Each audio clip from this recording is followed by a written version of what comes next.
Welcome to the Sharpe Way Show. So happy to have you with me this evening, a little bit past 7 p.m. on the East Coast. Actually, like right at 7 p.m. Not too bad for me tonight. I actually was able to make on time this time. Not too shabby for me. Yeah, 7 p.m. on the East Coast. So happy to have you with me this evening. And I am doing a show that many of you asked for. I wasn't sure why you asked for it, but that's okay. I don't ask that many questions. I do aim to please. And you wanted to talk about what I had chatted about. I brought up the idea of broken democracies and how broken democracies actually are a serious problem across the world and have been for decades. And people don't often see it, right? And I wanted to bring up a lot of examples that were obvious throughout the world. Years ago, the former British Prime Minister, Tony Blair, used to do he would go across the world and teach at colleges a class on how democracy is great because democracies don't war on each other. That's an utter lie, utterly not true. Democracies have constantly warred on each other, and all the biggest battles have been against democracies. Happens all the time, right? Recently, obviously, there haven't been democracies. There haven't been many democracies throughout history, but in the recent history of many democracies, lots of them have fought each other and horribly bloody on top of it. And they've made many things, but there are certain things that I want to move. The word I didn't want to use is the word that will get me banned on YouTube. And I don't want to use that word. So the word I'm going to use is, do broken democracies become F states? What do I mean by F? Think about the Austrian who had the funny mustache who took over Germany. What would you call him? F, that nice word that rhymes with smashist. There we go. So do they become the F word? And the answer is yes, very often. If you have a broken democracy, it will very often turn into an F state. It will often do that. There are certain common denominators of how you know when a democracy will break down. Certain things happen. And can that democracy change quickly? Can that democracy retain the will of the people? Can that democracy provide what the will of the people wants? And will people feel like, most important piece, will they feel heard, right? And often democracies fail in this. That's a problem. And there's always a cheat code that someone who wants to take over, it does. Piece number one, generally speaking, the people within that democracy have to somehow feel cheated, lied to, and they have to lose trust in the current system, which is why you hear me talk all the time about how I'm upset that many Americans have actually lost faith in our institutions. That is not a good thing. We also will be broken up in some way. It could be, north, south, east, west, poor, rich, whatever, broken up in some way. And we require unification under just one guy or gal or idea. And that idea is almost always some form of nationalism. And a third piece, I guess, the second, third, whatever number I'm on. Also, there's generally speaking a fear of the left. That's the scary part, because when things happen, people think, oh my God, here come the lefties and they're going to ruin everything. And when you think that, well, of course, do I want these scary, scary lefties? Or do I want this great guy who's telling me how he's going to unite everybody and we're going to be nationalists and all that stuff? Add a couple other pieces. Bad economy. Now, all of a sudden, I don't have a good economy. Things aren't going well. I can't pay my bills. I can't get married. I can't find a partner, because that equals to a bunch of young men sitting around, not doing the right thing, waiting for someone to tell them what to do. And what group of people always fill the F states army? It's young, pissed off men, young, lost men, young, insert bad thing men. Always. Add those things up. Can democracy survive? Sadly, many cannot. That's the problem. Many cannot. But if you find one that can, now we're good. I'm going to give you a whole bunch of examples. Tonight's a history lesson. You guys asked for it. You're going to get a history lesson. This is what you're going to get. You asked for a history lesson. You're going to get it. But before we get it, do me a favor. Click the button that is known as like. You know I want you to do it. I'm not seeing many do it because you hate me. I'm going to give you a story. I'm not going to be like history. That's boring. I'm going to give you cool stories. You'll like those too. I do it for my daughters all the time. All good. Also, if you're watching on Twitter or Facebook, either repost this, share this, whatever is the thing. If you can, please do it. Also, if you have not subscribed to my show, you are literally robbing me, you horrible person. Subscribe. What's wrong with you? Subscribe. It's important. Do so. Please subscribe. It does matter. If you want to super chat me, you can. You can always, if you're on Larry Sharpe YouTube, you can super chat. You can also become a member on Larry Sharpe YouTube if you want. Click that join button, and you get history lessons. Come on. What guy gives you live history lessons on top of all the cool stuff, and you get to respond on top of it? Come on. I'm better than a college course. You kidding me? Let me walk down this road if I could. Let me start, if I could, with Japan. You're saying, Japan, is that a failing democracy? It was in World War II. People go, no, Larry, Japan was an empire. No, Japan was a democracy in World War II. And people don't see that. Japan was an absolute democracy. That's what it was. People voted. They had a parliament. Yes, they had a prime minister. Everything. Japan was a democracy. Now, women couldn't vote in Japan, so there was not universal suffrage. But Japan was absolute democracy. Wait a minute, Larry. How can Japan be? It's the Empire of Japan. I remember they had an emperor. True, but it was still a democracy. 1868. Let me go before that. 1850. I think it's 57, if not mistaken. 1857 or 54. Someone will check me. Admiral Perry takes his flotilla of American gunboats into Tokyo Bay. I think 57. Someone could check me on that, but it could be 54. I think it was 57. Takes his gunboats into Tokyo Bay and says, Japan, you're going to trade with America. And they said, we don't want to do that. We want to be an insular country. We don't like talking to you foreigners. Please leave. He went, I'm going to bomb you. I have these guns. You don't have them. So you will trade with us or we will just blow you up. Literally called gunboat diplomacy. That's where that comes from. Admiral Perry going, you'll trade with us or we'll blow you up. Japanese went, wow, we would not like to be blown up. Yes, we'll trade. After that, again, the idea of being cheated, the idea of being embarrassed, they went, we're in trouble. If anybody can just float in here and force us to trade, we got a problem. 1868, they create what's called the Meiji Restoration. They take all their people who was in the old capital of Kyoto and they move it up to Edo and they change the name of Edo. Edo is the old name of the current capital, Tokyo. Tokyo means Eastern capital. They create Eastern capital. And how do they unite everyone? The emperor. They bring the emperor there. They bring the emperor right there. So, Vivek, thank you. 1853. Thank you. I thought it was 7. Thank you. I was a little bit off. And Phil teases me, Commodore Perry off the bat. I had to start somewhere, Phil. So I start with Commodore Perry. Got to start somewhere. Thank you. 53. My mistake. I thought it was 57, 53. There we go. So 1868, Meiji Restoration. Here they go. Boom. They restart everything. Why would they restart it? Under what? Under unification of one. The emperor. They might go, Larry, the emperor, he ran everything. He did not. I'm going to give you an interesting fact. This is theoretical, but it's still interesting. The longest unbroken royal line in the entire world, Japan. They still have an emperor now. And in theory, if you believe their myth, the Japanese emperor came from the Japanese sun god Amaterasu. I think that's the name of their sun god. Land of the rising sun. The sun, Amaterasu is the sun god. That's where that comes from. So that's where the emperor comes from.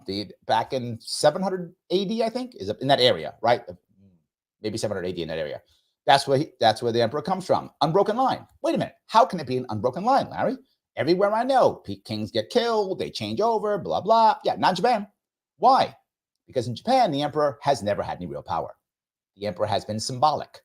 Symbolic always. Andrew, you guys are good. Thank you. 780 AD. You guys are correcting me. I appreciate it. 780 AD. I thought it was 700, but I was in the right area. 780 AD. So at that point, the emperor has no power. He is symbolic. That's all he is, symbolic. So they would play capture the emperor. Larry, what about the shoguns? The shoguns would literally capture the emperor and go, can I be shogun? He'd say, can I stay here and be co-emperor? Yes, you may. Great, you are shogun. That's how it actually worked. So what did these guys do? The Meiji Restoration. They captured the emperor, brought him to Edo and said, we're a democracy now. And they created democracy. I'm not making this up. That actually happened. They created the democracy now. So as they have a democracy, they say, well, if we're going to be a modern democracy, we have to do something else like all the Europeans do. We are going to have colonies because all the cool kids who have colonies. So we must also. Who's next to us? Korea and China. We'll just invade them. And they did. So they start fighting in China. They beat the Chinese in one of the first wars. And here are the Russians right next to them. The Russians go, okay, no, you can't hang out with us. You can't do that. That's not going to work. So we're going to have to stop that. And the Japanese go, no, You're not going to stop that. And the Japanese go to war with the Russians. People don't know this is a true story. Japanese go to Russians in 1904. And this was a horrible, bloody war with machine guns and trenches. You go, wait a minute. That's not true. Trench warfare was in World War I. No. Trench warfare began in the United States Civil War. That's where trench war began. The Gatling gun, the repeating rifle, all began in American Civil War. Europeans were over here watching our Civil War. And they went, oh, this won't affect our wars in Europe because we're cool Europeans. And you crazy Americans, we'd never fight like you. This will not affect us at all. Fast forward to World War I. We were right. Now, you would think, okay, crazy Americans. Well, maybe these Russians, they're Europeans, right? No, they're fighting these terrible backward Japanese people. Those wars would never be that way with us. Yeah, they had one battle, battle of Mukden, I think, or could be Liaoyong. I forgot which one. Might have been both. I think it was Mukden. Battle of Mukden, they literally lose on both sides over 50,000 people. 50,000 dead. Crazy. 50,000 casualties. I think they're all dead. 50,000 casualties over it. Both of them. Can't believe it. Insane. Yeah, they don't care. That's crazy Japanese Russians. That's not us. They don't care at all. Well, that starts happening. The Japanese people go, we can't handle this. This is not going to work well at all. It can't work. They're scared.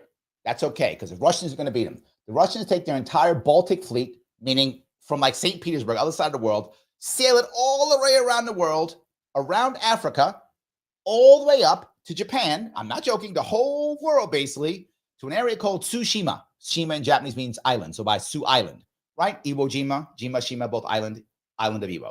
So in they come, Japanese smash them, blast them to pieces. Okay, time to make peace.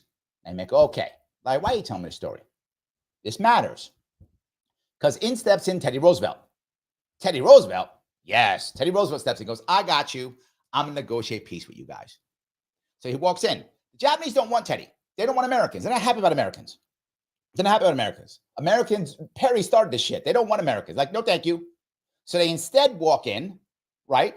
And the Japanese go, we'll just do peace on our own. So they go to the Russians and they have a relatively harsh peace treaty. Like, look, you're going to give us all this. You're going to give us northern China because we want to run it. Manchuria, we're going to change the name to Manchukuo. We're going to control it. The Russians go, no. It's an emperor, right? Nicholas is the emperor. I think Nicholas is the emperor at that point. Nicholas is like, no, I'll just keep fighting. I have more men than you. I'll just keep fighting. Japanese go, ooh. Okay. Hey, Teddy, you want to come help us out with this one? Teddy does.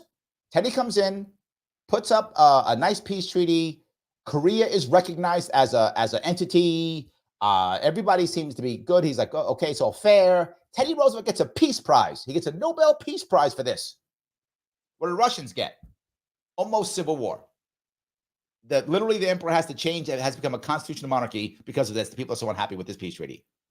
The Japanese foreign minister comes back to Japan with his peace treaty and they murder him. I'm not joking. They murdered him. So Teddy Roosevelt gets a peace prize. Japanese foreign minister gets a bullet to the head. They murder him. That's how much they hated it. Now, why do I bring this up? Because that is what I mean by people feeling cheated. They felt cheated by that war. The Japanese people had sent lots of their young and bravest men to fight in this war.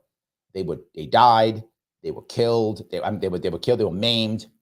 For what? In their eyes, nothing. What? Nothing. These guys backstabbed us. This American came in and backstabbed. The Russians backstabbed us. You know, no, not just that, our government backstabbed us. The military was right the whole time. And boom, things began to fail.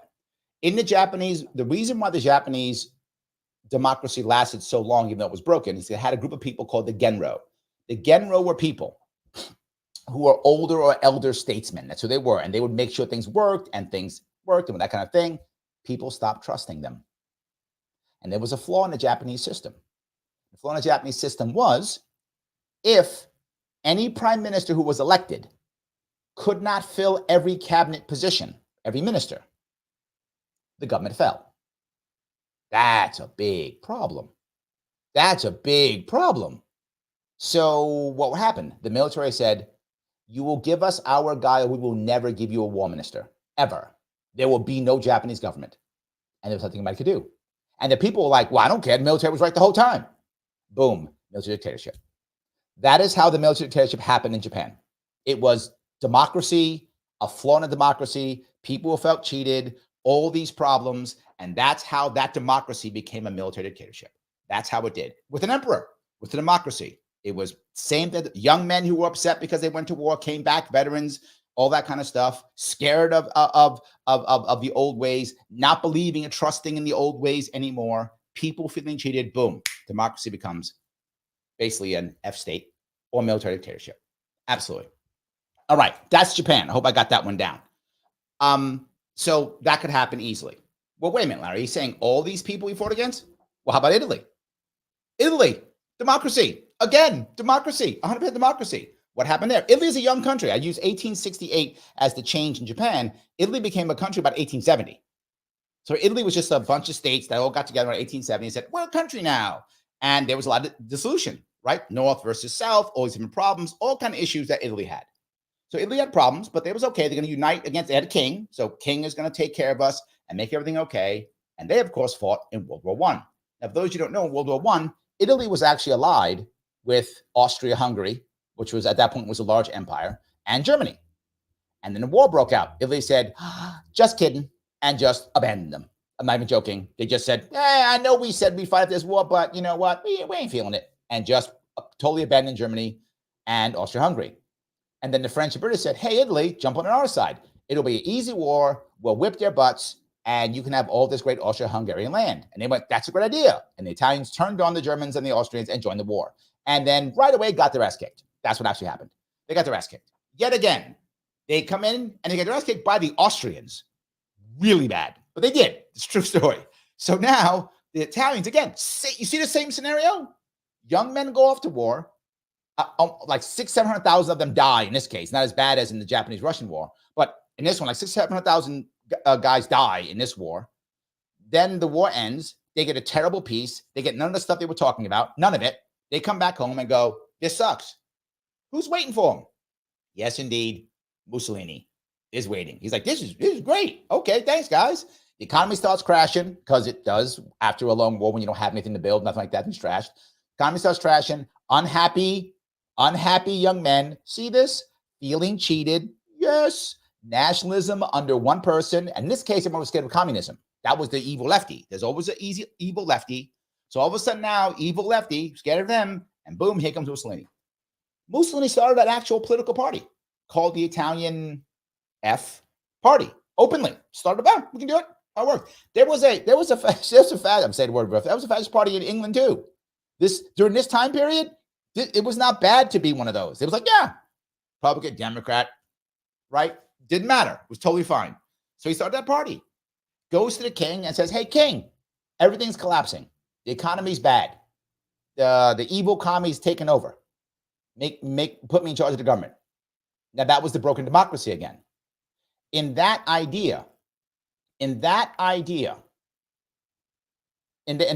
system, the king could just dissolve the parliament and make someone do it. That was their problem. My God, that's your democracy? The king goes, I don't like it. He did it. He said, okay, you know what? You're right. I need a country that I want to rule, and you can do it. So he basically disbands the current parliament, says, hey, Mussolini, you've got these cool black shirt guys. Make a government. You are now top dog. Mussolini goes, thanks, king. Boom, he runs Italy. This wasn't like a violent overthrow. This was a democracy. Italy was a democracy. Gone, a broken democracy. So it was a 2 out of the 3 that we fought in World War II. Am I going to do Germany? Yeah, going to do Germany. Same thing. Germany fights in World War. Germany also a new country. 1871. They come together, right? Got an emperor, got the whole deal, and they decide, okay, we're going to fight in World War I. They fight in World War I. What most people don't know is they were winning the war. People don't think that. The Germans in World War I, Imperial Germany, not F Germany, Imperial Germany back in World War I was winning the war. They beat the Russians on the Russian front. They had a bunch of land. They had a whole treaty of Brest-Litovsk, I think is correct, the treaty. That was 1918 treaty. And they did the same thing the Russians did to the Japanese, Germans did to the Russians. The Russians, as they were breaking up and falling apart, decided to simply ignore the Germans and try to fight their own civil war. The Germans said, no, you'll sign a peace treaty. They went, we're going to ignore a war. Germans kept marching. We'll take more land. They went, okay. Nope. Signed a peace treaty. Done. Treaty of Brest-Litovsk. I think that's what it was, right? Hold on. Dave says Mussolini marched to Rome. He did, but he marched not to kill the king, not to destroy the government. He marched to show the power to the king so the king would give him what he wanted. He did it in a way to scare or to show power. That's why he did it. But yes, you're correct. He did. But the king said, you're right. You're the guy, and gave it to him. So accurate, but I wanted to be clear on that. So now it's World War I. The Germans won in Russia. And on the Western Front, there were no Russian towns that were captured. When the war ended, German soldiers were in Belgium and France. There were no French soldiers in Germany. Why does that matter? Because the individual German couldn't understand why they lost the war. They couldn't get it. How can we lose a war? We lost no territory. We beat the Russians. How did we lose this war? They don't get it. They can't understand. How do they feel? Yeah, cheated. Yes, the same thing. They feel cheated. There's no way. How could we have lost this war? It's impossible. We feel cheated. The world's ending. Here comes the democracy they make afterwards, the Weimar Republic they make after the Treaty of Versailles. This thing fails. The economy's broken. Everyone feels cheated. Here comes the man with the funny mustache, blaming all the bad guys. You know, those banker types. He blames them. And they go, that sounds great. We got to blame somebody. And so again, H-man goes up. He goes to Hindenburg in this case. The equivalent of the head of state versus head of government, which I bring up often. The head of state is not the same as head of government. The king of Italy was the head of state. The emperor was head of state. In the case of Germany, Hindenburg, who was a very popular general in World War I, was the head of state. The head of government was made by the Weimar Republic. Well, here comes H-man. Hey, Hindenburg, I'm a World War I vet. You're a World War I vet. All this kind of stuff. Make me the chancellor. I'll put together a government. He goes, Hindenburg goes, deal, done. That's how that happened, because in that democracy, you could just do that. You could just go, you're the chancellor now. You could just do that, and he did. And he did. In each case, these people were anointed by the people at the top. But it was legal and done by their democracy. Pickerbell says 1933. That's correct. 1933. That is correct. Yes, that's when that actually happened. So now all of a sudden, H-man's in charge. But it's a democracy. All three of these nations that we fought against, all this is because of broken democracies that could not respond. And that's the issue. Could not respond to a population that felt cheated. Could not respond to a population that had lost trust in its institutions. Scared of the left, right? Even in the case of H-man, scared of the communists. Got to stop the communists. They're the bad guys. Got to stop them. So scared of them. Young men who were broken or scared or something like that. Excuse me. And a bad economy. Add those things up. If your democracy cannot thrive under that, we're in trouble. Now, I feel like I want to go into some, I think, more, maybe more modern versions if I could. I'll grab 2 or 3 modern versions. I don't know if I have enough knowledge to get a bunch of them, but I think I can get a couple more. I'll do Turkey, because I think Turkey is about there right now. Some people don't think that. I think Turkey is. I think that Turkey is basically an F state right now. Basically, Erdogan controls it completely, utterly. However, Turkey is, of course, a democracy. Yes. So how does that work? Well, Turkey all of a sudden, after World War I, Turkey also same thing. No, after some war where the young men feel cheated, right? That's a common denominator. Young men feel cheated. The Ottoman Empire collapses. The Greeks, by the way, invade Turkey. 1919, I think, maybe in that area. The Greeks invade to take their land back. They want to take Constantinople back. They want to take, parts of that the Asian minor that was Greek. They literally invade and start taking over islands, all that stuff. The Ottoman Empire is collapsing. Enter Mustafa Kemal. Mustafa Kemal, I think is his name. He goes by the moniker Ataturk. Kemal Ataturk? Mustafa Ataturk. I forgot. He comes back. He goes back to the idea of Ataturk. He comes in and he goes, we're taking over stuff. This old Ottoman stuff, this old school does not work. No, thank you. We don't want it. Military is coming over and taking over. They walk in, taking over the whole thing, right? He comes in, takes over the military, kicks the Greeks out, pushes them back across the straits, push them back into Greece. He decides he wants to, I don't want to say what was happening with the Armenians. Again, I don't want to get banned, but does bad things to Armenians. You know what I'm talking about. He does lots of those things. He does all these things, and that was the Young Turks, right? Young Turks. So 1919 was the invasion. There we go, 1919. I knew it was in that area. There we go. So they push everything back. All that stuff goes back, and they create modern day Turkey. But it's basically a police state. That's not true. It's basically a military junta. They try to create a democracy out of it. They do.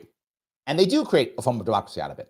But the problem is democracy is so weak that once Erdogan gets back in charge, which he did get in charge, he then realized a lot of people did not trust the old ways. So he used the military and something else. He went backward.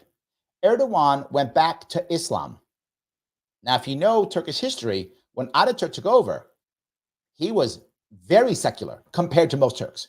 I mean, he was still religious, but compared to most Turks, he was super secular relatively. He was not about heavy Islam. He was about, we are a modern state, we are secular. And Erdogan said, yeah, but people don't like that. And I think I like this. I'm going to use this to take over myself. So someone asked, why do I think Turkey is the F state? Because it's based upon nationalism. It's based upon one person, right? And they are militaristic. That's why I think it's basically an F state. I mean, I could be off, but basically that, right? A lot of autocracies aren't militaristic. I mean, they don't want to invade, fight. Since he's been in charge, he's threatening Israel. He's threatening the Kurds, well, bombing the Kurds. He's back in threatening other people in his western side. Yep, all that stuff. So I do think he's going to go on that route. And I think he's gone that route literally because of the idea of having to, the common denominator also in this is we're going to give rebirth. We're going to make things better. We're going to be great again. Don't get me. I'm not talking about you, boy. I'm just saying that's a common thing. Military, national, that kind of stuff. They do things like a ceremonial, like they changed Constantinople under Kemal Ataturk. They changed Constantinople to Istanbul, 1930, maybe in that area. But before that was Constantinople. So they changed it officially to Istanbul in 1930. I could be off on that one, but it's in that area. I know it's in that area. So yes, that whole piece. So Torrance says nationalism is not fascist. It is not. But when it is militaristic under one ruler and other guy bad, could be. It could be, particularly when you're making some group of people the bad people, right? The bad people, whether that's the left, the people who live in Israel, or something like that, right? Any of those things. Could be any of those, is all I'm saying. So I'm not saying it's 100% there, but I think it could be there. That is my argument, Torrance. I'm not saying it's there, but it could be there in Turkey. It could be. I'm going to go one more, which it also could be, which is more common, and that is Russia. Now, some of you get mad. Oh, you're saying no. I'm saying look at what happened with Russia too. Why were their people feeling cheated when the USSR collapsed? USSR collapses. Life in Russia was supposed to become great. Right? That's what they were told. As soon as there we go, boom, everything is supposed to be great. And the people were not happy. When the USSR fell, for some people, stuff got great. It did. For some people, it did. But a lot of Russians didn't. A lot of Russians didn't get great, right? The bad democracy of Boris Yeltsin didn't do a lot for a lot of Russians. And they felt losses. And people felt a loss of trust in the system and all those things. And here comes big guy Putin. And he says, I'm going to come in and I'm going to help out. And a lot of people are like, yay, finally, right? A lot of people were happy. Young men too were happy to have him. They're like, yeah, all right, here comes Putin. Well, there's a flaw in the Russian system also. Yes, there's term limits, but it's just in order. So you can be president for 2 years and then swap and become premier. Or is it prime minister? Is that what it is? For 2 years. And then come back and be president for 2 years, which is what he's doing. This is a flaw in their democracy. So again, he is just staying in charge the entire time. Same idea, a broken democracy. He has had similar issues, right, than others. People feeling like it can't work, all those types of things. Yes, so similar issue. I'm not sure I would go that he's the F state yet. I think Turkey is closer to an F state than Russia is, but Russia could actually go there very easily. Again, in each case, the first three I mentioned, obviously war. But in the case of Turkey, lots of small regional wars and maybe a big one here, right? Maybe a big one here if they decide to somehow join in this local Middle East war, maybe a big one, possible. Russia obviously fighting Ukraine. So you see war again. Yet again, you see war. Now I'm going to go to the one that I think some of you may be that I'm most unhappy with, or you may be unhappy with, is something else. And that is America. Yes. And I'm not talking who you might think. You might think, oh, you're talking Trump. I am not talking Trump. Some of you are going to think I'm talking about, I'm not. I'm talking about a broken democracy, which could help anybody, whether that person's name be Harris or Trump, could help either. And let me tell you what I mean by that. I think the US began to make this shift. And some of you will fight me on this, and it's fine. I'm happy to have the conversation. After Vietnam. The Vietnam War broke a lot of American families. And I don't mean because of like the people going and then dying. I don't mean that. I mean, obviously that's horrible. The 59,000 dead, something like that. But I mean that it began to have a whole lot of young men who were unhappy. Number one. Number two, I think it is something else. It made a lot of Americans not trust the system. That was the beginning of it, losing trust in our system. I think that was a key piece after Vietnam. I think we saw a failure of courts. I think all of that. Then I'm going to go one step further. I think the next one, believe it or not, was Afghanistan/Iraq. Again, a war where young men come home and things are broken. And then add one more piece to that, the bad economy, the crash in 2008. From those two things, you began to see men all of a sudden start to not trust the system, become unhappy, check out. And now in America, we have about 8 million men, give or take, who are just checking out. They don't want girlfriends. They don't want wives. They don't want jobs. They don't want education. They're called NEET men, NEET, not in education, employment, or training. NEET, N-E-E-T, not in education, employment, training. About 8 million, maybe a little bit more. We are in trouble, guys. The question is, can our democracy respond? And they go, wait a minute, Larry, hold on. We still have a democracy. And I know you're going to think I'm going to bring up Trump, but I will ask you, who voted for Harris? She was appointed by the people that be. Just like other countries I mentioned, didn't I? Appointed. And now she might be our president through perhaps what I would call a broken democracy. Yes, that actually could happen. So I think we do have, this is a test for us now. This entire piece is a test. Can our democracy, can it be flexible enough? Someone asked me in the chat, can I define a broken democracy? Yes. One that easily allows democracy to fail, and one that cannot adjust quickly to the bad economy and the unhappy young men. What about women? Young women don't fill the armies of F states. They don't. I'm not being sexist here. I'm being realistic. The people who will fill the army of the fascist state will not be young women. It will be young men. And if we don't do that in some way, shape, or form, they're waiting for somebody to show up.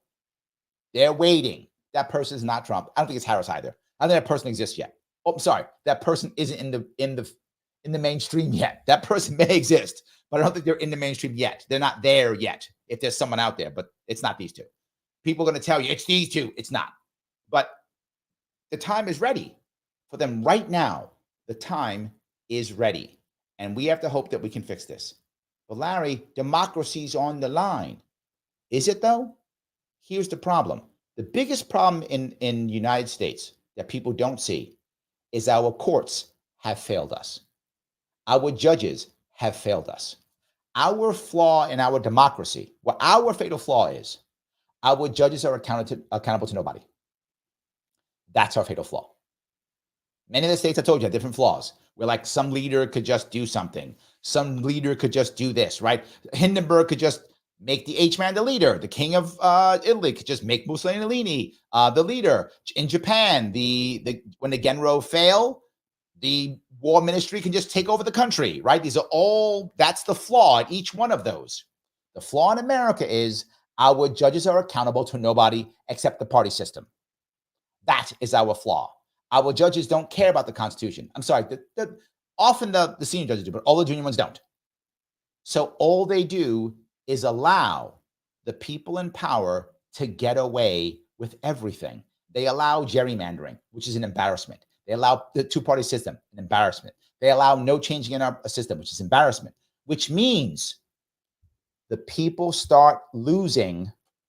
They start losing trust in our system, as I mentioned earlier. Young men start checking out, as I mentioned earlier. People feel like there is no way of saying they have no hope. So what are they going to look for? They are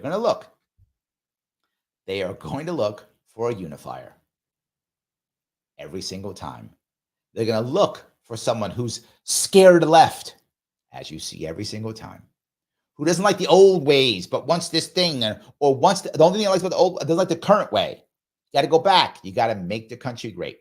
Yes, this is an issue. They're going to look for someone like that. And that person could be a Harris if they implement her and just go, yep, she's in. Could be a Trump type. Could be either one. I'm not picking sides on this. Generally speaking, the person comes from the left and then turns right. That happened with Mussolini. That happened with H-man. That happens often. Not always, but it happens often. They come from the left and then become right. That happens often.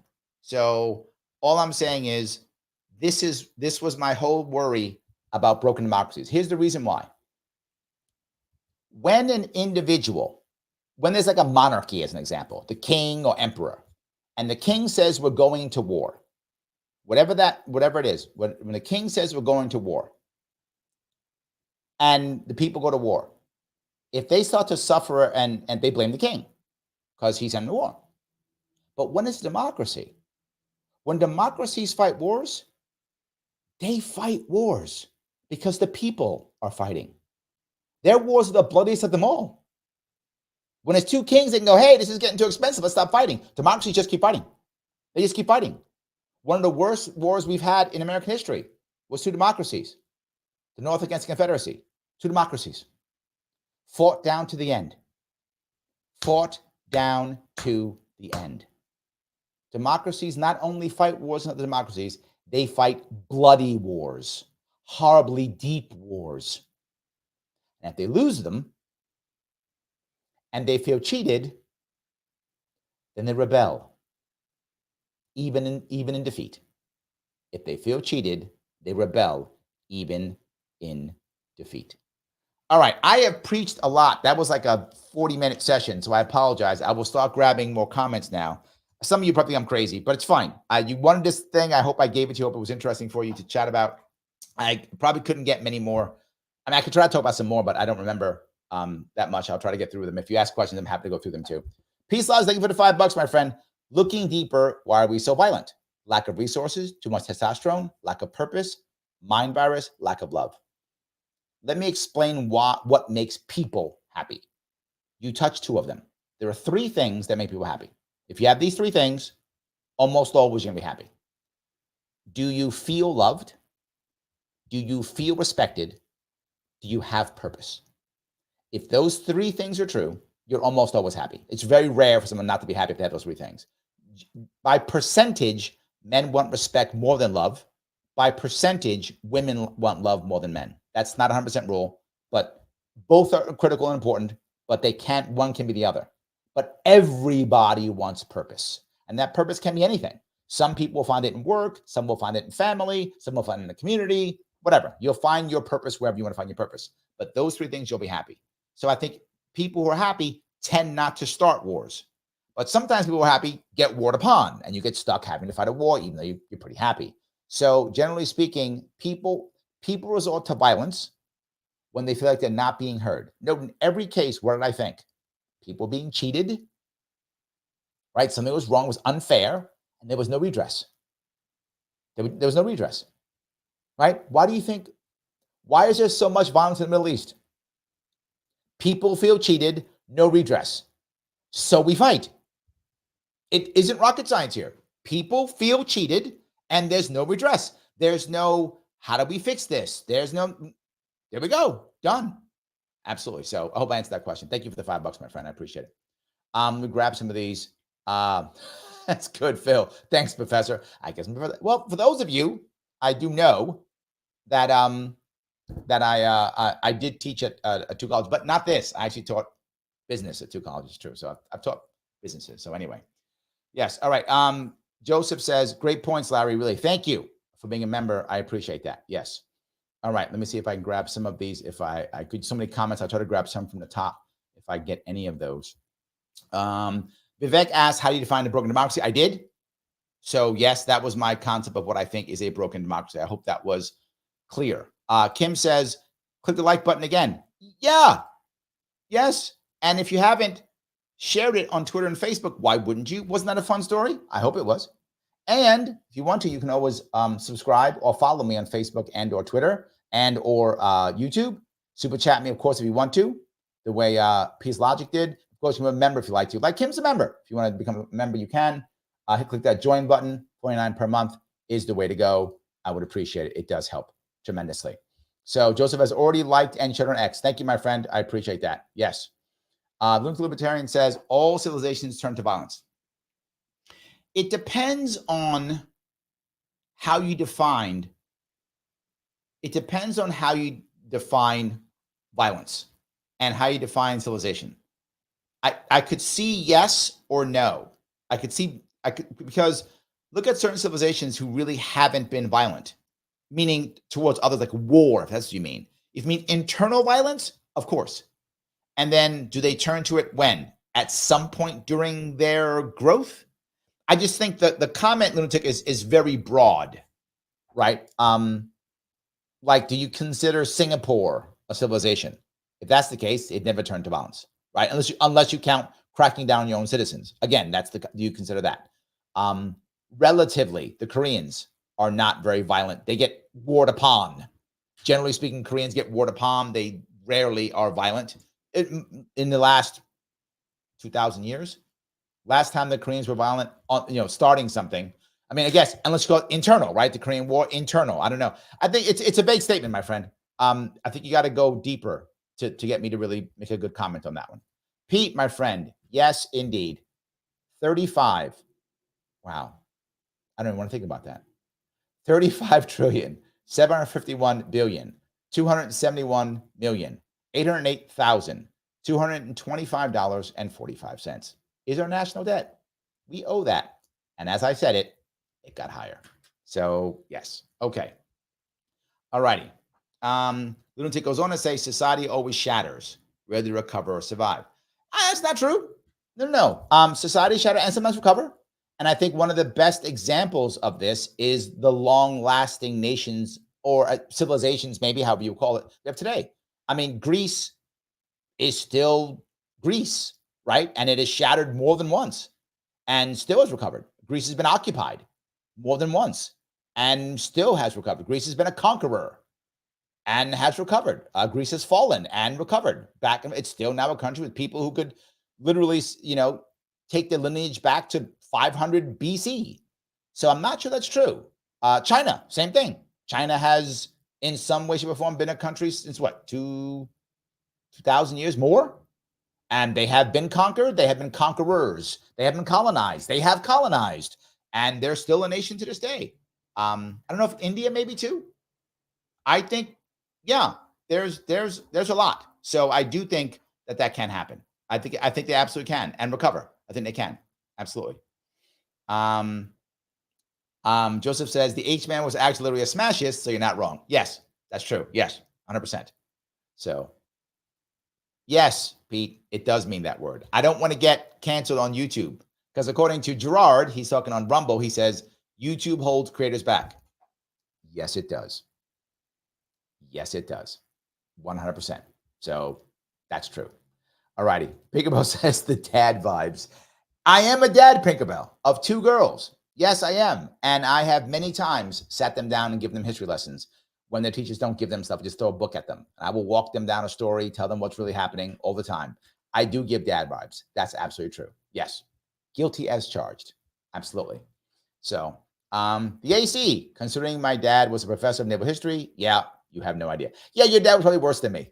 Your dad was probably worse than me. Yeah, I'm sure he was. Yes, I'm sure he was. Yes. All righty. Let's see if I can grab some more of this if I can. Let's see. Let's see. Oh, you're in the same. Okay, you guys are on the same page. I appreciate that. I'll keep grinding here. Philip says the defeat of the Russian Empire was the beginning of the end of the Tsars. Yes, that's true. The people don't realize that the end of the Tsars started with the Russo-Japanese War. That's true. That was when it began, because that's when it had given power. People began to not trust them, and then World War I just wrapped them up. That was the final nail in the coffin. You're totally correct. That was the end of the. And by the way, it was 300 years, over 300 years of the Romanov family ran Russia. I mean, that was a massively long dynasty. Is there a longer one? I don't know if there is one. I can't think of a longer dynasty. Unless, again, theoretically, the Japanese. Theoretically. But is it really true? I'm not sure. But yes, theoretically, that's it. So, Torrin says, Larry, I'm a libertarian monarchist. You're not alone. There are many libertarians who think that a constitutional monarchy is better than democracy. That's a thing. And some of you are like, what? Yes. Some people actually do believe that. I do hear that often. More than you would think. More than you would think. Yes. All right. Connor says, hey, Larry, what's up with the new military policy allowing them to legally kill U.S. citizens on U.S. soil? What the hell's going on? Did that just happen? Did that just happen? Why? Are you surprised? I'm not surprised.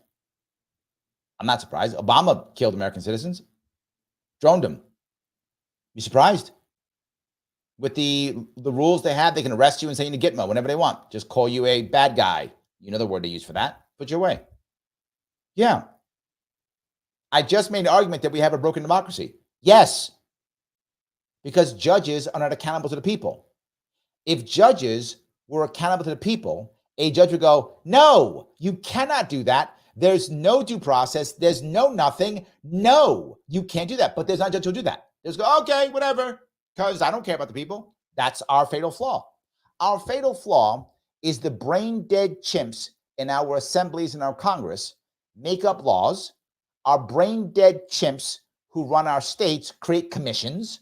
Our brain dead chimps create commissions who then create rules, which legally, if they aren't stopped by the Congress, become law. And judges go, that makes sense. Judges actually say, well, some commission made a rule, not elected, accountable to anybody. That's a law. Yes, it was my point. My point is our fatal flaw in America is that our judges are accountable to no one. Our judiciary has failed us so long, so much, so often. Why do you think no one trusts the system anymore? I'm exaggerating. Many people don't trust the system. Not nobody. Nobody I know, but most people don't trust the system. Judges have failed us again and again and again. Yes. Dave says Italy was sort of cheated. They didn't get into the spoils of war. Yes. Japan also. Yes, people don't realize that. Thank you for this, Dave. In World War I, Japan was on the Allies' side. Japan fought alongside of Britain against the Germans in World War I.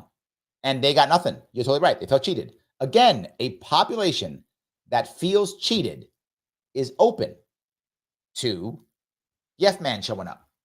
Open to it. You're totally correct, Dave. Italy got, cheated. Here comes Mussolini. Japanese got cheated. You know what? The military guys were right the whole time. They were right the whole time. Absolutely. Yes. So Connor goes on to say from X, becoming more and more afraid of what's going to happen once the election is codified, regardless of who wins. Yeah. Yep. Absolutely. 100%. So Vivek says, yep, and treated Versailles added salt to the wounds. Yes, it did. It made things worse. But here's one thing I gotta give. Luckily, and some people will be angry when I say this, FDR was gone at the end of the war. Because FDR was terrible for the war. He was horrible for the war. He's the one who made that stupid unconditional surrender stuff, which made us fight the law even longer. He's the one who wanted like the Russians to get everything they wanted. I mean, he was just terrible. Him being gone at the end of the war was a good thing. We had a nice Marshall Plan. that was not so vindictive to the people in Europe, and we're able to actually bring them back and not be so vindictive and be allies again. That was a good idea. 100% was a good idea. So yes. All righty. Phil says, it's pretty wild how the Prussian imperial government and the Weimar Republic were very socialist. Yes. And had a massive welfare state, and German people blame democracy and not socialism for the economic problems. You're right. Yes. Because, again, people who didn't trust the old system or the current system, they didn't trust it. They did not trust it. Absolutely, they did not trust it. And once you don't, it's okay. It is okay. It becomes fine. So, yes. Let me grab some of these if we can. All righty. The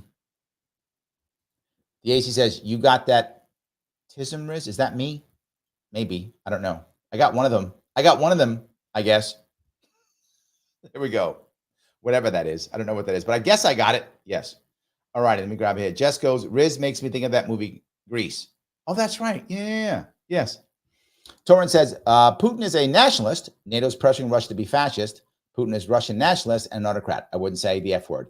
I'm not sure he's there, but I could see him going there. I'm not sure. I don't know enough about that to know, but if you start adding up what it means to be F, he's got a lot of them. So does Turkey, a lot of them. So could be. Go down to, they says all of our democracies are broken. Yes, but they have to be able to change. That's my point, right? They have to be able to change when they realize they're broken, right? And we have a mechanism, right? We have a mechanism, as an example, to remove judges. We have a mechanism to get rid of bad people. We never use it. We don't use it. You can impeach a judge and remove them. We don't do that. We just go, okay. Well, why would you? Because the governor is signing the bad laws that the assembly is putting into place, and the judge is going, okay, why would you remove them? You love it. You're like, great. I'm glad you're a puppet judge who just stamps yes to everything I do. Oh, that's great. Of course. So why would they? But we could. We're not doing it. Peace Logic. Thank you for the $20, my friend. Thank you for the super chat. Love, respect, purpose. Yes. But what leads us to not having these things? Will innovation save us? If we solve the energy problem, oil, nuclear, solar, does that lead us to peace? Or are we inherently war creatures? We are not inherently war creatures. How do I know that? Because you have to train men to kill. That's why, right? The men have to either be trained to kill or desperate to kill, except for the sociopaths, obviously, and that's a very small percent of our population.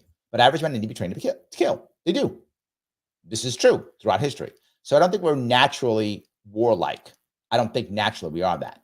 We are naturally tribal, and we'll fight to save things. Of course we will. We'll fight to defend ourselves. That's natural for us. But we're not. It's not natural for us to get together, march off, and kill others. That's other people. That's not us. We will go off and hunt. Those aren't people, right? We have taken in our heads. We decide there's a difference, right? Some people think certain animals are more human than others. Some people don't. It depends on who you are. But as a general rule, I think no. The thing is, innovation right now is not saving us to be forward. Solving the energy problem is nice. It's all nice stuff. But the question is, will that then allow us to have respect and purpose? Now, solving these energy problems can help men more than women usually have purpose, because solving those problems may make more physical jobs, which men take more compared to women. Now, will there be support jobs or other jobs that will help them in that to the more physical jobs? That would help more women. Will there be more innovation? That will also help more women also, right? Because women tend to go into what they call pink collar jobs, right? Health, teaching, that types of stuff, right? So they're more in that world. So if that pops up, then there'll be more women who get more purpose. Now, not all people get purpose from their jobs, though, right?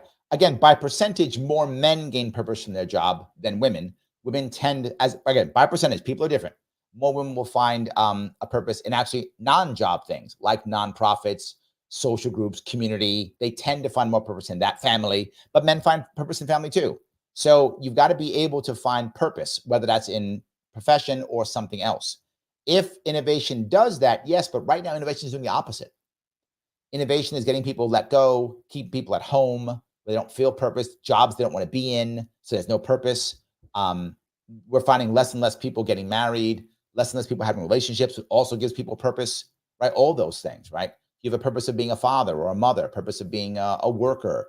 But the nonprofits tend to give people more purpose, but sometimes work does too. Generally speaking, Innovation's not doing a good thing for us. Social media is not making us happier or giving us more love or respect. It gives us fake love and respect sometimes, but real love and respect usually comes from deeper relationships with people that we have to meet in person, be around, see, tend to have that. Otherwise, it becomes very fleeting, right? So I've got to keep getting my likes. So by the way, I need some love and respect. So click the like button. See, peace logic's right. I need some love and respect. So I have purpose. Click the like button so I can feel it. So yes, so we have to keep going back for more and more likes because it's fleeting. But now if I'm with you and I see you and we're together in some way, shape, or form, either at work or at play or romantically involved, something, I can get that love and respect and just keep it. It's a whole lot easier for me. So right now, innovation's not helping us for these things. I hope in the future it will. I think most people would tell you things like dating apps are not helping. Working from home is not helping to give us more love, respect, or purpose. So the innovations for whether that's relationships or professional, not that great right now. Can they change? Of course. Not right now, though. I don't see it. That's just my view. So, alrighty. Torrance says, I'm becoming a NEET. I'm ashamed of myself. A lot of people are. You're not alone, Torrance. There's 8 million more of you. 8 million more of you. Yes.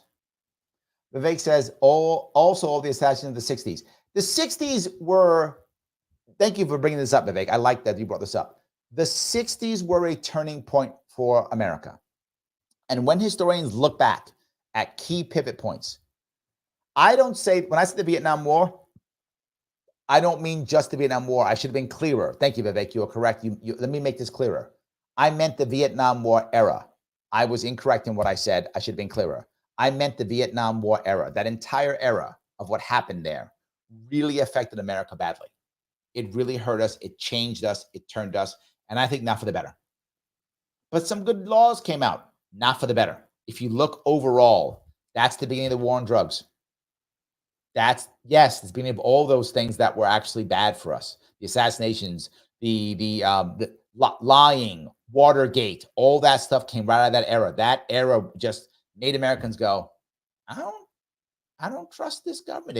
Is the system really working for me? That's when it began. That's when it began, was that time frame. So yes, and then the 90s became tougher also. But then you look at 2008, that whole era, both wars, 2008 crash, that was just devastating for so many people. So yes. All righty, let me see if I can go down here now. Shelley says, Harris is done. She just started campaigning recently and repeatedly makes a fool of herself. Since we live in duopoly, we know who's going to win. Maybe. I'm not prepared to call this one yet. It changes like every week, Shelley. Like 1 week, it looks like Harris is going to win. Next week, Trump's going to win. I know I predict like everything. This one, I'm just not ready to predict. I'm just not. I'm not there yet. I'm not there yet. So yes. All righty. See if I can grab here. The AC says, probably not, Larry. We're probably completely effed. I hope not. I hope you're wrong. I'm not saying you're wrong. I hope you're wrong. I really do. I hope you're wrong. Yes. The AC says, the young women are all progressive AF and don't want anything to do odd with the young right-wing men. Correct. That's another problem that Peace Logic was talking about, right? That's not a good thing, right? It's not a good thing that young men and young women aren't getting together. That's not a good thing for society, right? For any individual person, it's fine, right? I mean, maybe you not interested. No judgment if you don't want to be involved with somebody. That's up to you.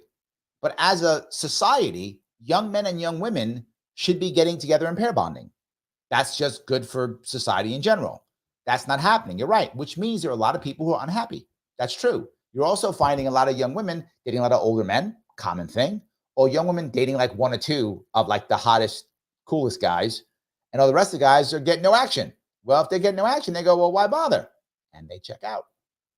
And those men can't wait for some kind of mission, some kind of purpose, some kind of respect.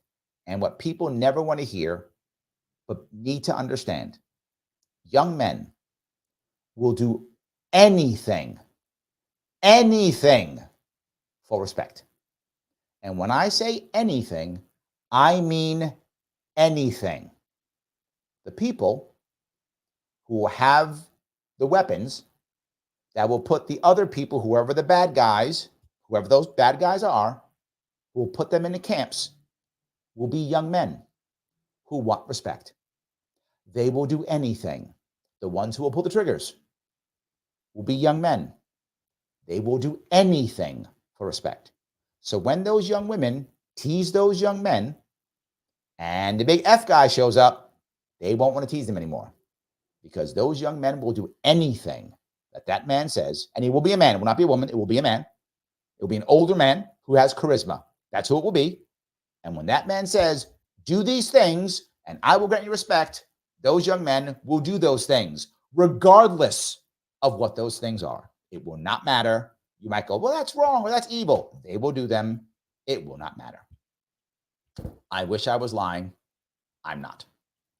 The AC says, hold on, you go on to say, Larry, you're saying something I agree with 100%. Uh-oh, that's not good. But I have a feeling you're about to change it up, so I'm reserving praise. It's fine. Look, I always say what I feel. I'm not always right. I'm usually right, though. But I'm not always right. And disagreements, I don't mind. I love it. Yes, I love the fact that we go back and forth and have these conversations. So yes, I love it completely. So Riot says, remember when you tried to explain on Rogan how to fix school systems in New York, which is a great plan, by the way, and he just kept asking you the same silly questions? I do. And, I'm going to take responsibility for that. And here's why. I talked about Rogan last night's show, and I'll bring it up again, just for this piece.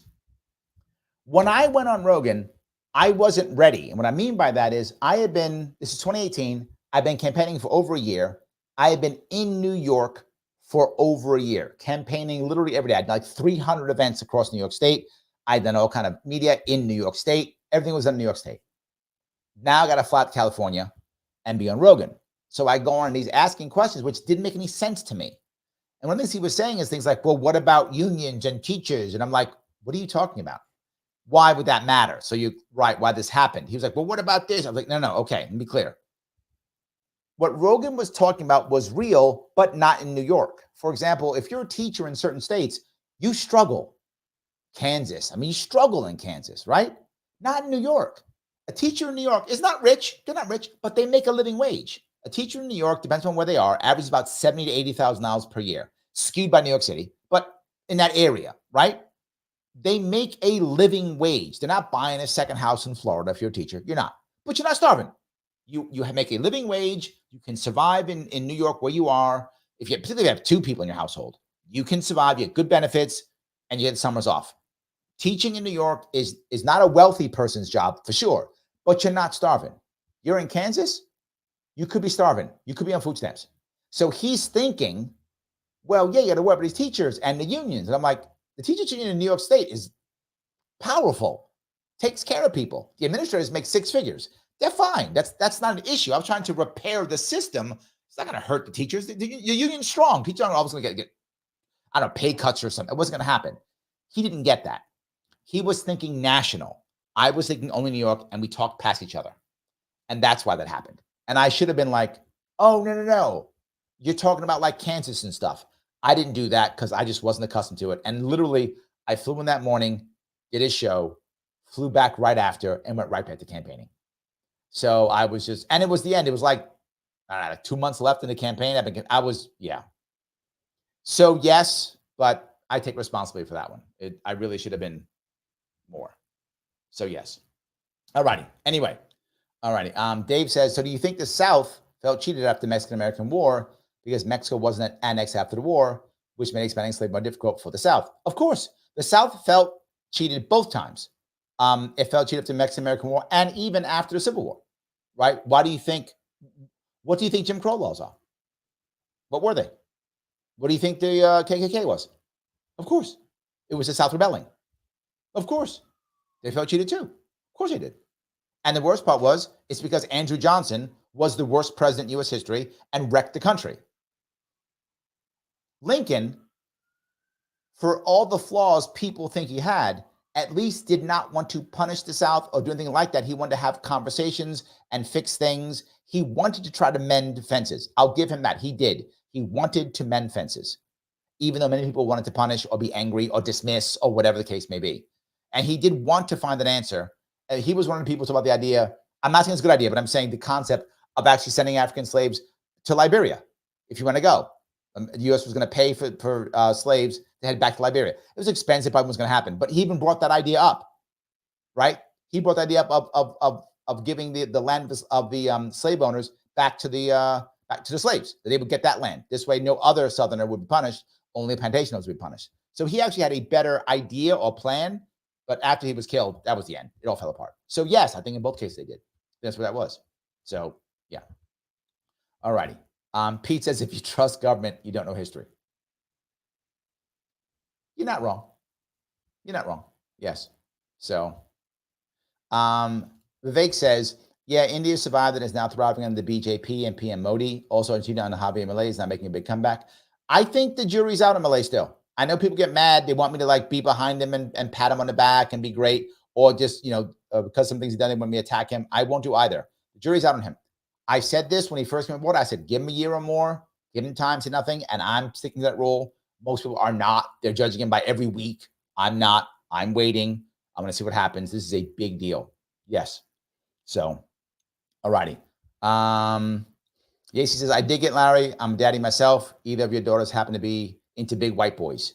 My little one, probably not. My oldest one, maybe. She's open. She's open. Absolutely. She's open. So we'll see. Let's see if I can grab here some more of these. All righty. Shelley says the Romanov sisters. Oh, yes. For those of you who don't know, Tsar Nicholas II, he married this is the weirdest part about World War I, and Shelley's bringing this up. This is about World War I, is most of the monarchs were related. So the King of England was a cousin to the Tsar of Russia, who was a cousin to the Kaiser of Germany. They were all cousins. So they were related because they were all royalty. So so they all knew each other. So they thought, well, we probably won't go to war because we're cousins. Well, that didn't go as planned at all. And when the Romanovs were deposed, or when they abdicated, they were captured by the communists. And they were taken to a basement and they were all shot. 5 or 4 sisters, Shelley? I think 5 sisters, right? One boy, Alexander, who didn't he have a blood disease? Was he a hemophiliac, maybe? I think that's right? He had a blood disorder, if I'm not mistaken. So they were always worried about his health. He was supposed to be the next Tsar because he only had one boy and the rest were all girls. And they killed them all. Destroyed the entire bloodline. The Romanov family was destroyed. And the sad part is, this is the weirdest part, his wife was German. So the Tsarina was a German princess from, I forgot what area of Germany she was from. But yes, a German princess. And they didn't like her because she spoke bad Russian, because she was German. So yes, Germans are all over the place in royalty, by the way. The current British royal family, German line. They're all Germans. They changed their name during World War I.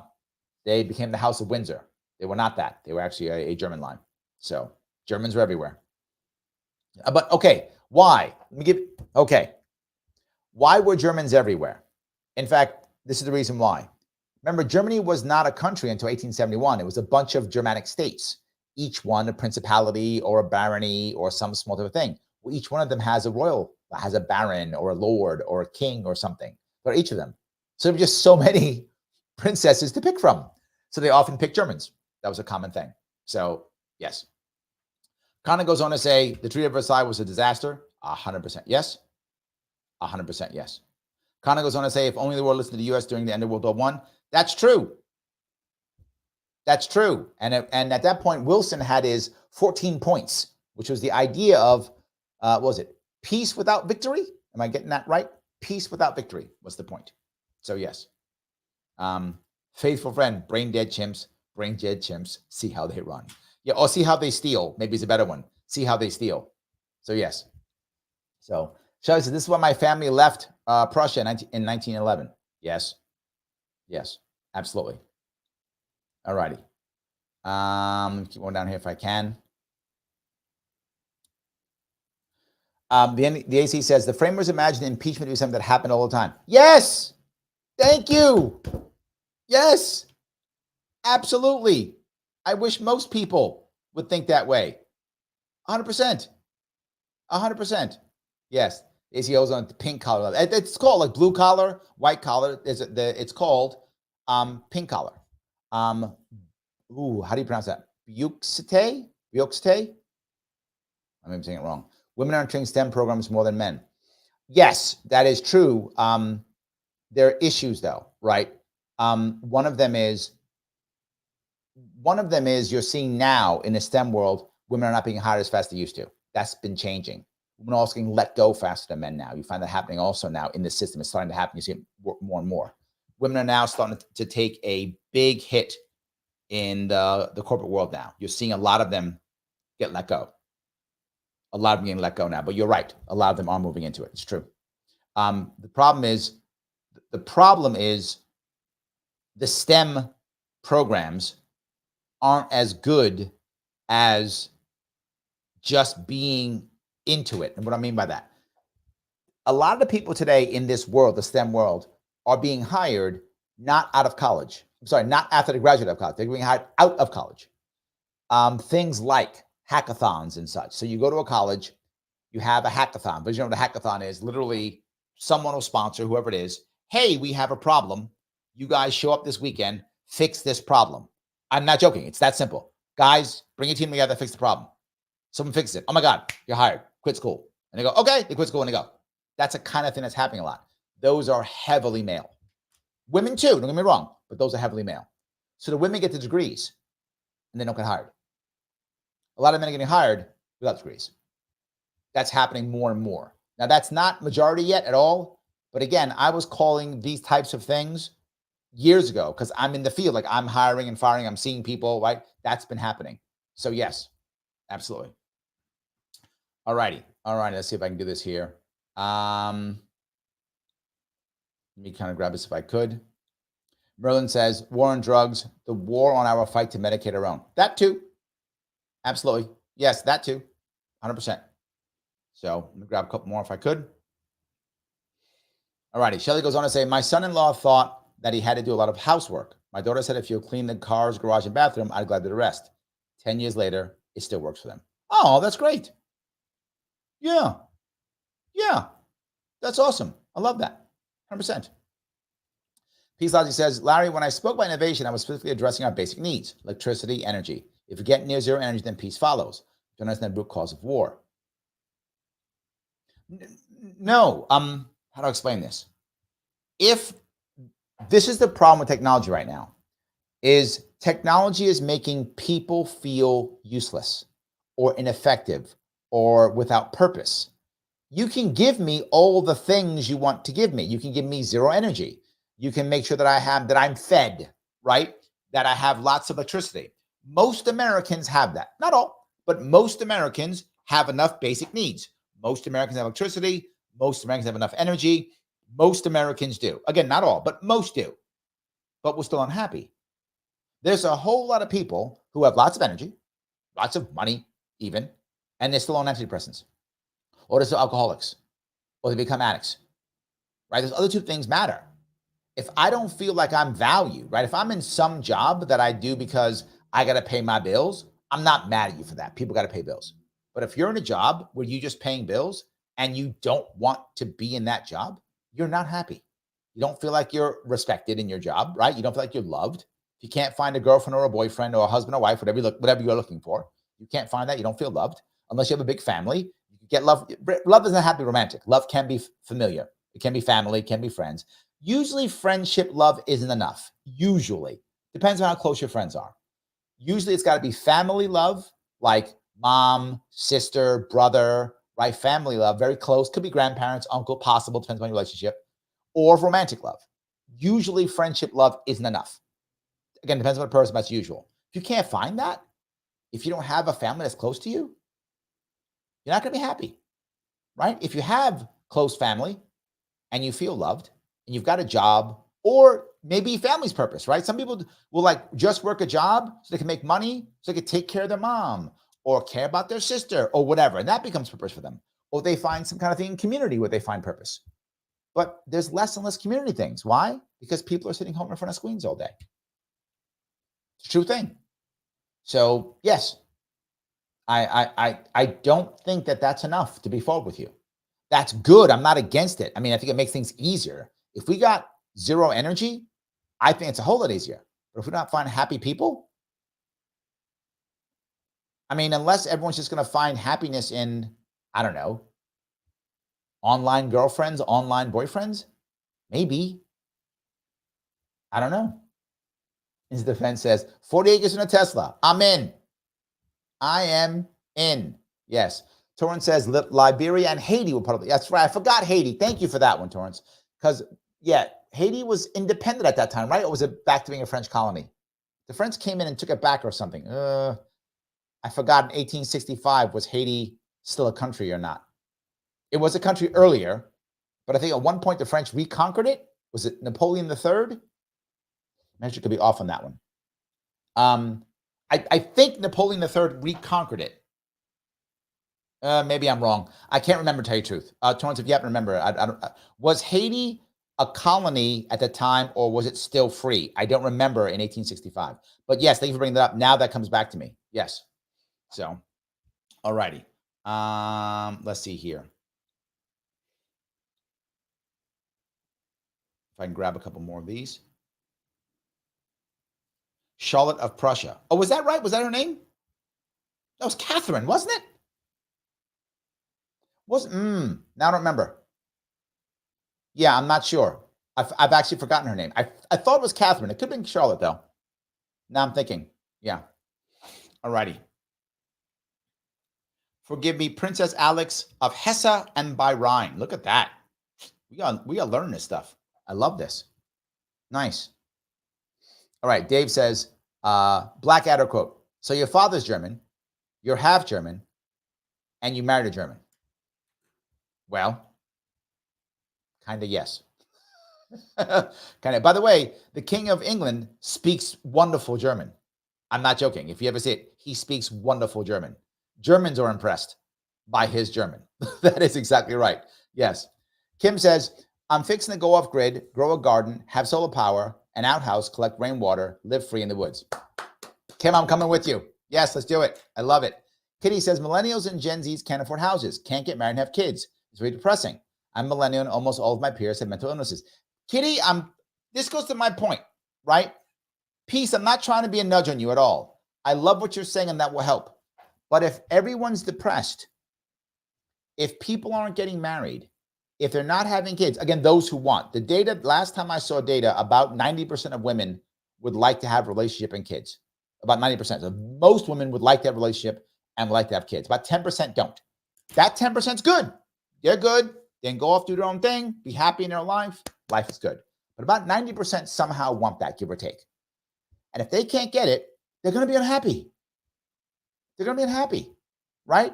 Most men want it, but not as high, not the percentage isn't as high as women. More women want that than men by percentage. But a lot of men want it too. And if they can't get it, they're going to be unhappy. They're not going to be where they need to be. If they can't get the good jobs they want, if they can't feel purpose, if they can't get families that they want, if they want families, right? Yeah. It's an important piece. I'm glad you brought that up, Kitty. It is an important piece, and we should be thinking about that.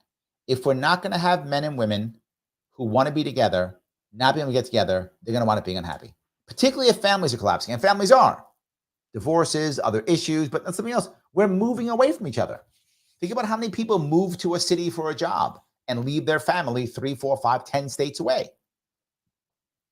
Look, I'm happy if I can call my mom or sister or brother, whoever I love. That's amazing. A whole lot better if I can see them every weekend or every week or hang out with them on, all the holidays. That's nice if I can do that, right? And if I can't, it's not going to be the same. This isn't going to be the same. So I agree with you completely, Kitty. And we're not looking at, well, you know what? I do think RFK Jr. has talked about it. I do think he did more than anybody else. That's an important piece. I'm glad he talked about it. It does matter. So yes. Kim goes on to say, thank you for being a member, by the way. Community of survivors who work together and barter are usually happy, living within their means. Yeah, because they have the three things, right? If you're in a community, right, and you feel loved, you feel respected, and you have purpose, boom, you're happy. That's my point, right? You can feel happy because I have purpose. I'm supporting people. I feel respected, right? Because I've been with this that people respect. I feel loved because they're supporting me. I'm supporting them. Boom, you can be happy in that community, right? And you don't, in that case, you don't have to have romantic love. You might want that too, right? To Kitty's point, you might also want that, but you can be happy without it if you have other types of love that you feel. You can do it. That's the piece. So, yes. Rosga, oh, I like this. The machines are turning people into machines. Yes. Andrew, thank you for your response. Haiti was a republic in 1865. There we go. The French, they tried to get back at some points, but it blew up immediately. I'm just grabbing. Thank you. I wasn't sure when that happened. That's good. I remember at one point they tried to retake it. I don't remember when that was. So there we go. It was republic. Perfect. Liberia at the time was, I think, American colony. I think Liberia was an American colony at that point. Haiti, thank you, was republic. So yes, they were trying to. They were given the Lincoln's concept. For those who don't know, was what are we going to do with these 5 million slaves? Right? We're going to do. So maybe we would offer them to head back to Africa if they wanted to. Offer them to go to Haiti if they wanted to. That blew up completely, did not happen. But it wasn't a bad idea to give slaves that option. Did you want to go back? Okay.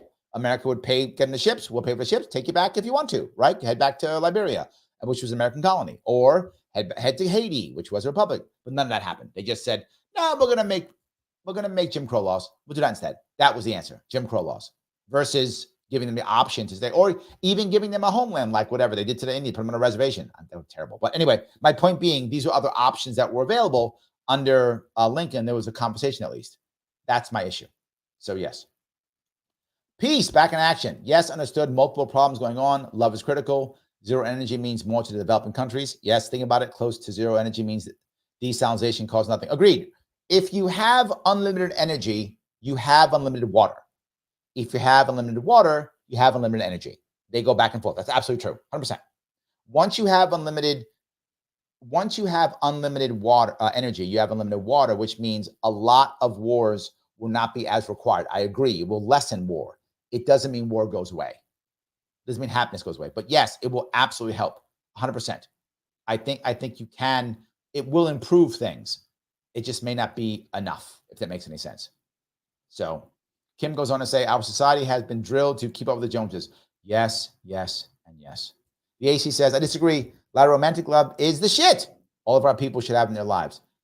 Yes, but when you want it, right? And there's my distinction, and with whom you want it. Both of those things are true, right? I agree, in a perfect world, we'd have romantic love, but there's data. Some people don't want it. Some don't want it. It's a small percentage of our population. But there are people who are like, no, I don't want that in my life. Some of them because of past trauma, some of them because of their own issues they have. But some people do not want romantic love in their life. And all I'm saying is you should have what you want. So that was my point. 10% of women that remember last night, it's like 15% of men or something like that. I forgot what the number was. It's the percent who don't want it is actually higher in men than women. I forgot what the percentage is. And this is probably 5-10 years ago that I saw a stat, so it could be off by now. But when I saw it, that was when I saw it. That's what I remembered. Okay, so there's a percentage of people who just don't want it, and I don't want to push to some people who don't want it. So, and it's easy to say that everybody should have it. The problem is, and if you've been out there, I don't know your background, but if you've been out there, in the dating market, it's not easy to find someone that you like who also likes you. And it's not easy to find someone, even if there is that kind of connection, that both of you want a relationship, right? That's not easy to find. So it's challenging to find, okay, there's someone I like who likes me, and then they want a relationship, and so do I. Not easy to find. And the problem is when you add, this is my point to peace, when you add technology, it's even harder. Because now anybody that somebody wants to date, they go online and go, well, wait a minute, what about him? Or what about her? Whichever. Look at that person. Oh, that person. Am I settling? Can I get somebody better? I don't know. I'll just keep swiping. Let me see what's going on. And you find a lot of people using the apps to just bounce around and try to find the right person and wind up getting nowhere. Right? And wind up getting nowhere. So I think it's yes, but that's my only piece. So yes. Gene says, I didn't know that Liberia was American colony. Yep. The capital is Monrovia, if I'm not mistaken, named after James Monroe. I believe it's Monrovia. If I'm not, pretty sure it's still true. I could be wrong on that, but I'm pretty sure it still is Monrovia. I know it was at one point. I think it still is. So yes. All righty. Let's see if I can grab this.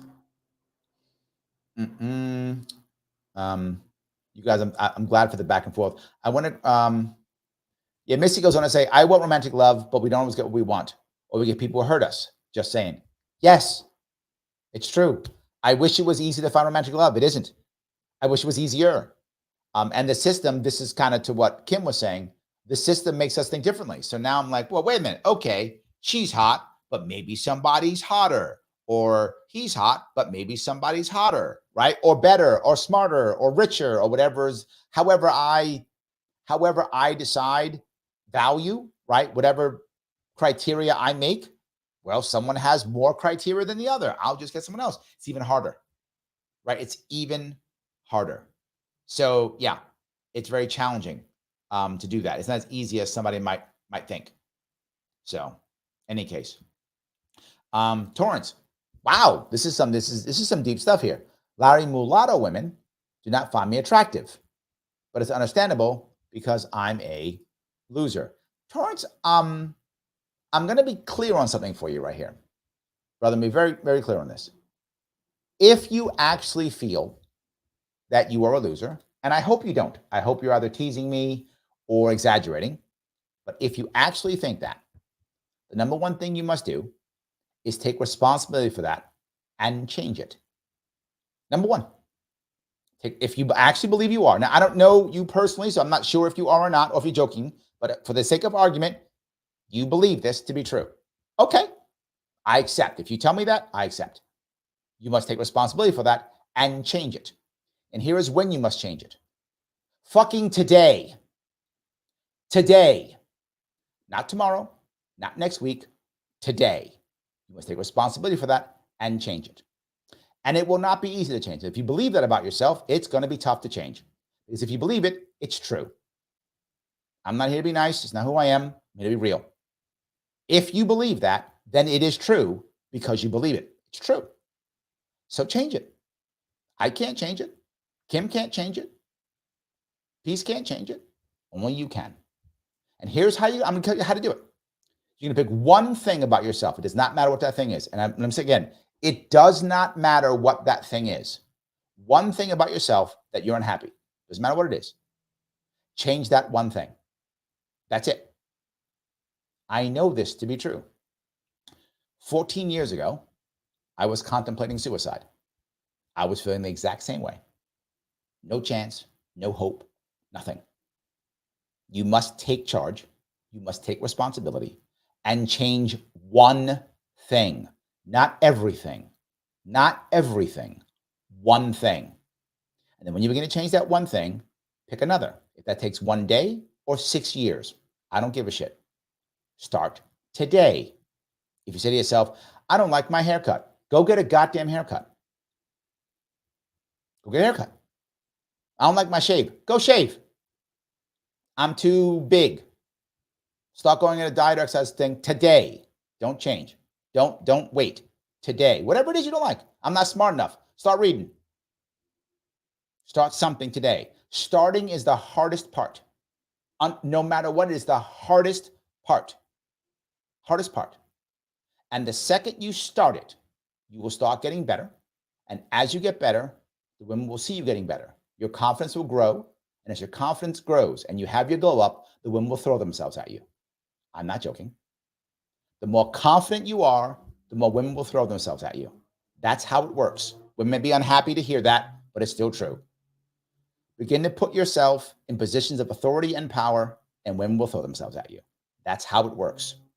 I know it sounds so horrible. It's still true. So take responsibility, start changing today. Begin today. If you have an issue, reach out to me on Twitter and you and I can chat. Fix that today. No one's going to stop it but you. Unless you're teasing me, in which case I just talked for nothing. Yes. Kim says most mental illness stems from childhood trauma. I don't know if that's true, Kim, to tell you the truth. I don't know what the data is. I do know that a lot of it comes from being unhappy. That may come from childhood trauma. I don't actually know, but I do know it comes from people being unhappy. When people are unhappy, they try to find answers, and they often look at answers as self-medication, and it often makes things worse. So yes. The AC says we need to get technology to help, not hurt. Yeah. Yeah, absolutely. Yeah. So Torrance goes on to say a lot of women are the perfect American woman. I'm not going to go that far, Torrance, but there are some good-looking women who are, yeah, there are some good-looking women. It's true, but I'm not prepared to go. Yeah, I'm not ready to go there. I'm not ready to go there. Yes, absolutely. He goes on to say, love you, Larry. You're right. There we go. That's it, brother. That's it. And they will come after it. Yes. And they will come after it. Guaranteed. They will come after it. Take some time. They'll come after it. And it's something else that women love. I'll be very clear about this. And it's a generic, obviously. Women are different, but generally speaking, a woman doesn't mind if you fall down. She doesn't. In fact, most women expect a man at one point to make an error and fall down. That's not the issue. You will fall down. You're a human. I've fallen down. People fall down. But what she expects is you to get back up. That's what she expects. So if a woman sees you fall down, she'll be like, oh my God, that's terrible. You fell down. Oh my God. If you keep laying there and wait for her to come pick you up, she's not going to like that. She's not going to like that. But when she watches you get back up, she goes, that's my man. That's my man. So I'm asking you right now, Torrance, get back up. So I'm saying, get back up. That's what matters. Just get back up. That's the issue. All right, so if I go down here, if I grab some more. John says, the other thing technology has done is to use the fish in a small pond town that expanded if you went to college. Now you can see and try to romance people from all over the world. Oh, yes, thank you. Okay, now I got it. Thank you, John. I think about a second. What percentage of those people are truthful who they are? Okay, yes, you're correct. Yes, there's an issue here, right?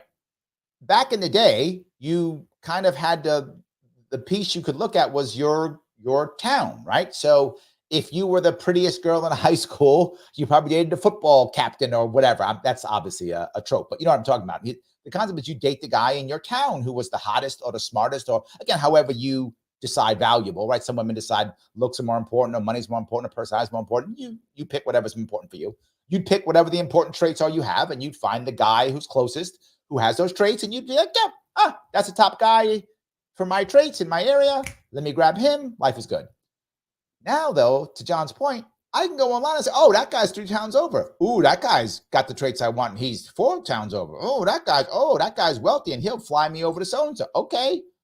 Not just that, I can get a whole lot of older men, too. You know, if you're a high school kid, basically what you could have gotten back in the day is the cool kids in high school, or maybe the cool kids at the local college, right? If you were hopefully old enough, the cool kids in the local college, best you could have gotten. Now you can get the cool kids from all over the world if you want to. Or sadly, some of the cool men who maybe you shouldn't be going out with. But yes, you can find those too. Completely agree. So yes. All righty. Let's see if I can grab a couple more of these. I do appreciate that. I appreciate that back and forth for sure. All righty. Let's see if I can grab one more here. Oh, this is sweet. Jess says, love you too, Torrance. We do love you, Torrance. That's great. All right. So you love Torrance. Awesome. Also, please love me by clicking the like button. I would like that also. Please click the button known as like. I gave you a cool history lesson and walked you through all kind of cool stuff. So I think I deserve a like on this one. Click the button known as like. However you need to do it, do so. Please, if you're watching on Twitter or Facebook, share this out there. Please do so. If you haven't subscribed on either YouTube or Facebook or wherever you're looking, please click that follow or subscribe button. Everything counts. You know I get shadow banned left and right. It does matter. Thank you all for the super chats. As always, if you haven't become a member, please head over to Larry Sharpe YouTube. Click that join button. $5 a month keeps me going to the best of my ability. So I keep doing more of this and less of other things. And I cannot work so damn hard, but I have to work anyway. I have to. And now I just heard Mike Vosh has told me I have to watch the Brett Bader interview. So I got to watch that now. He's probably going to yell at me about it.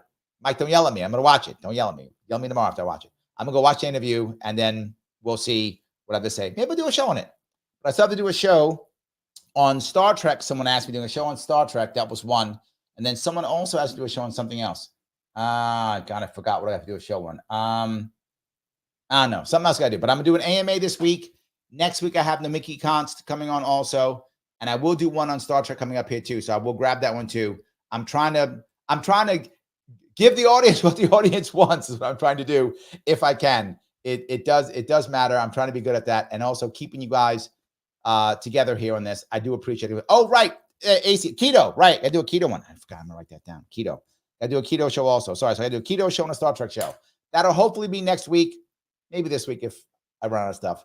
But maybe I'll be doing it on with something else, another reaction show. We will see, guys. When this is over, please come back on and put a comment afterwards. You know who likes that, Mr. Rhythm, Al Gore. He does love it. Al Gore, Rhythm does love that. Please do that if you could. I'd appreciate it. I will see you all very soon.